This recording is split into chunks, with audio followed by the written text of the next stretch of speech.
أعوذ بالله من الشيطان الرجيم. بسم الله الرحمن الرحيم. دري سورتونو درسو شو، سورة الضحى، سورة الشرح او سورة التين. پدی سورتونو کی لغون دی د غور و فکر او د عمل خبره کو. سورة الضحى په اولنی دو آیتونو کې قسمونو د دو وختونو، یو د ضحى هغه وخت چې کله د نور رڼا واضح شي ښکار شي، د چاشت وخت، او یو د شپې چې کله هغه مکمل خور شي وغوړیږي. دا دواړه وختونه د الله د قدرت نخې دي، څنګه د یو بل سره بالکل متضاد وختونه دي چې په یو وخت کې رڼا بالکل شته نه، او په یو وخت کې رڼا هر یو څیز واضح کړی دی. دا دواړه وختونه د الله د یاد وختونه دي چې مونږه د چاشت د مونځ هم اهتمام کو، 2 رکعاته د چاشت مونځ کو، او د شپې د مونځ هم اهتمام کو، 8 رکعاته نفلی مونځ د شپې چې کم دی د تهجد د هغې اهتمام کو. ما ودعك ربك وما قلى وللآخرة خير لك من الأولى. تخپل رب پریښی نه او ستانه رب ناراض نه دی، او ستا دپاره آخرت زیات غوره دی د دنیا نه. د دنیا په حالاتو باندې به دا فیصله نه کوي چې زه یا الله پرېښودمه یا زمانه ناراضه شوی دی، بلکې د دنیا حالات هر څنګه راځي، څنګه چې په شپې پسې ورځ راځي، څنګه چې په ورځ پسې بیا شپه راځي، دا حالات بدلیږي را بدلیږي. نو د دنیا حالات دا د دې خبرې نښه نه ده چې چانه الله یا رضا دی یا د چانه الله نارضا دی، بلکې اصل ګټه او اصل وخت چې دی هغه د آخرت وخت دی، هغه غوره کول پکار دی، هغه په عمل سره غوره کیږي. وللآخرة خير لك من الأولى. امام آلوسی رحمت الله علیه لیکي والحال ان الآخرة خير لك من الأولى. ته ستاره پرېښودلی نه یې، ځکه چې حالت داسې دی چې آخرت ستا دپاره زیات غوره دی.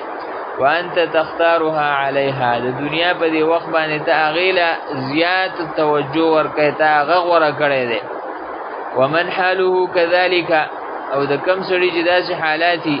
په داسې حال کې چې هغه آخرت له ترجیح ورکوي په دنیا باندې، نو لا یترکه ربه. نو د هغه رب دی پرېږدي نه. په دې کې مسلمانانو ته، مؤمنانو ته د هغې خبرې هدایت دی چې کوم خبره انسان خپل رب ته نږدې کوي، او هغه څه دی؟ آخرت له په دنیا باندې ترجیح ورکول، آخرت وړاندې کول او دنیا وروستو کول. او د مشرکانو دپاره پکې توبیخ دی،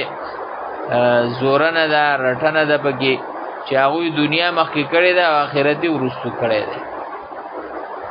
ولسوف يعطيك ربك فترضى. د الله د فضل نه چې انسان ته کله څه میلاویږي، په هغې باندې انسان مطمئن کېدی شي، نور د هیڅ چا د در نه مطمئن کېدل نشته. هر یو در دا نیمګړی دی. فاما الیتیم فلا تقهر واما السائل فلا تنهر. په دې کې 2 اصول د ژوند ښوولي دي. د یتیمانو اکرام کوه، د یتیمانو خیال ساته، په هغوی باندې سختی مه کوه، هغوی ته غوسه کېږه مو، د هغوی حق تلفي مه کوه، د هغوی مال مه خوره، د هغوی حقونه مه خوره. او واما السائل فلا تنهر. او سوالګري ته قهریږه مو، سوالګری رټه مو، که هغه سوالګری هر څنګه دی، که هغه د مال تپوس کوونکی دی، که هغه د علم تپوس کوونکی دی، دواړو باندې د دواړو سره د حسن اخلاق معامله کوه، په نرمۍ باندې خبره کوه. واما بنعمت ربک فحدث. په دې کې د الله د نعمتونو د ذکر کولو خبره حکم چې د الله نعمتونه بیانوا ځکه د الله د نعمتونو ذکر چې دی دا چې کله کیږي انسان سره به د شکر فکر پیدا کیږي دی به دا غواړي چې ما د دې نعمتونو شکر وکړم او چې تذکره ورستو کیږي بیا به نعمتونه یریږي د شکر احساس به نه راځي دا شان د نعمتونو تذکره کول دام د دې شکر ادا کول دي په دغه وجه باندې امام علوسی رحمت الله علیه فرمایي چې بعضی سلف چې دي هغه دا خبره مستحب ګڼي چې انسان یو د خیر کارو کی او هغه بیا نور خلقو ته وخی چې ما دې د خیر کار کړی دی ها دې ته به سوچ کول پکاري چې اسی نه چرته دا د ریا باعث جوړ شي اسی نه چې دا په خلقو باندې د ځان د اوچتولو باعث جوړ شي دا دې لپاره خلق ذکر وکي د خیر د کار چې نور خلقم په ما بسر روان شي چې نور خلقم د خیر دا کار اختیار کړي د سورۃ الشرح په شروع کې د شرح الصدر ذکرو سینه کولاویدل سینه فراخه کېدل او دا ډېر لوی سعادت ته د انسان سینه د دین د پاره کولاویدل د خیر د کارونو د پاره کولاویدل دا د الله نه غوښتل پکار دي د شرح صدر دعا هر ټیم پکار ده رب اشرح لي صدري کم چې د موسی علیه السلام دعا ده الا زما سینه فراخه کی زما سینه واضحه کی کولاو کی موږ هم په خپل دعاګانو کې دا دعا شامل چې د الله نه غواړو الله زموږ سینه کولاو کی د دین کار ته دا شان په آیت نمبر 4 کې د نبی علیہ السلام د رفع الذکر بیانو چې الله رب العزت د نبی علیہ السلام ذکر اوچت کړی دی نو د نبی علیہ السلام تذکرہ کول نبی علیہ السلام باندې درود ویل د نبی علیہ السلام د ژوند حالات بیانول د انسان د پاره هم د هر یو انسان د پاره د رفع ذکر باعث جوړې دي چې موږ د نبی علیہ السلام تذکرې عام دا شان په آیت نمبر 5 کې په سورۃ الشرح کې او چی کې د دې خبره بیانو چې انما مع العسر یسرا فان مع العسر یسرا ان مع العسر یسرا دو پیری عسر ذکر شه دو پیری یسر ذکر شه او مفسرین اکثر دا قاعده په دې ځای کې خامخا ذکر کړی ده چې کله معرفه په تکرار سره راشي نو د دینه مراد یو شی په دې ځای کې العسر تنګی چې د معرفه ده دو پیری راغله نو دینه یو تنګی مراد ده او یسر چې دا نکیره ذکر شي نه چې نکیره په تکرار سره راشي نو د دینه مراد ځان لې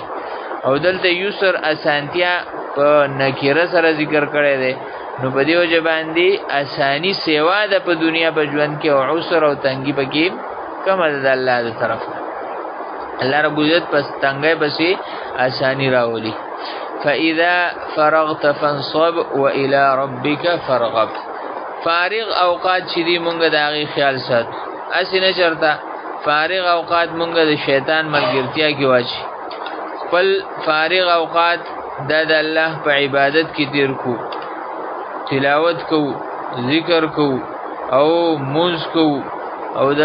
خلق سره د خیر خیګړې د کارونو د کولو کوشش د فارغ وخت نه یریږو فارغ وخت د انسان لوی دشمن دی دا شان بیا سورۃ التین په شروع کې سلور قسمونو اولنی تین او زیتون انځر او زیتون خونه د دې دواړو میوو برکتونو طرف ته به اشاره ده نو دا د خپل خوراکي څخه جوړول غواړي ځکه په دې کې د انسان لپاره د صحت برکتونه هم دي د دنیا شي دوايانو پیسې جوړیږي داسې زمونږ په خپل خوراک کې شامل دي چې د دې برکتونه زمونږه صحت او زمونږ بدن ته میلاو شي د مکی مکرمه او د تور غر برکتونه او کرامت بیان کړو مکی مکرمه به طور خاص کرامت دا چې د امن خار دی چې مونږه د دغه خار د لیدو دغه د زیارت تمنا ساتو او د الله رب العزت نه غواړو چې زمونږه د حاضرې صورتونه مقدر شي چې مونږه د حاضر شو د انسان بهترین تقویم ذکر کړی دی لقد خلقنا الانسان فی احسن تقویم.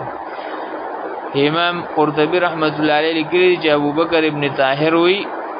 چې انسان الله رب العزت بهترین جوړ کړی دی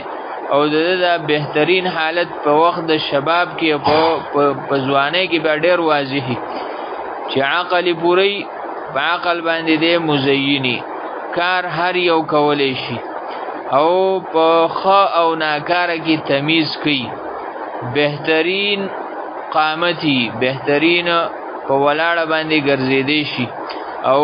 سچ خوراک کوي نو هغه په خپل لاسو باندې خوراک کولی شي. نو دا انسان الله رب العزت ظاهرا هم بهترین پیدا کړی دی او باطنا هم بهترین پیدا کړی دی. ثم رددناه اسفل سافلین کې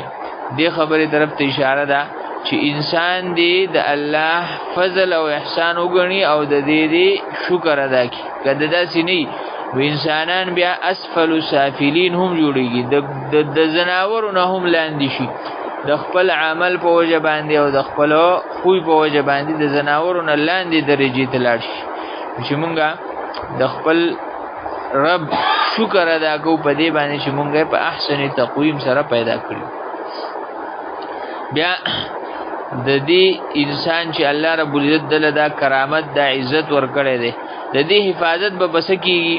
دغه کرامت به باقی څنګه پاتې کیږي. اسفل سافلین نه به انسان څنګه بچ کیږي دا غي دو صورتونه او دو شرطونه خو ولې دي یو ایمان او یو د ایمان په تقاضا باندې عمل الا الذين امنوا وعملوا الصالحات. نو دغه سره چې کوم ایمان راوړي او د ایمان په تقاضا عمل کوي دا سره به دغه کرامت باقی پاتې کی د عزت او کرامت به د سره آخرت تزي. الله دې زموږ د ټولو نصیب او بیا په اخره کې اخري آیت کې الیس الله باحکم الحاکمین سره دې خبرې طرف ته اشاره وکړه چې الله رب العزت احکم الحاکمین دی او هغه په هیڅ باندې ظلم نه کوي. نو دا هغه د عدل تقاضا ده چې د قیامت ورځ به قایمیږي او په دنیا کې چې چا ظلمونه کړي دي دا غوینه به بدل غسل کیږي او چې کم مظلومان دي دا غوی به دادرسی کیږي. دا سی ورځ د الله د احکم الحاکمین کې دوغ تقاضا ده. او بیا مونږ ته دا خبره راياد شي چې الله احکم الحاکمین دی نو دا هغه اطاعت لازمی دي دا هغه حکم منل دا لازمی دي چې مونږ دین زده کوو او د دین په احکاماتو باندې عمل. سبحانك اللهم وبحمدك نشهد أن لا إله إلا أنت نستغفرك ونتوب إليك وصلى الله تعالى على خير محمد وآله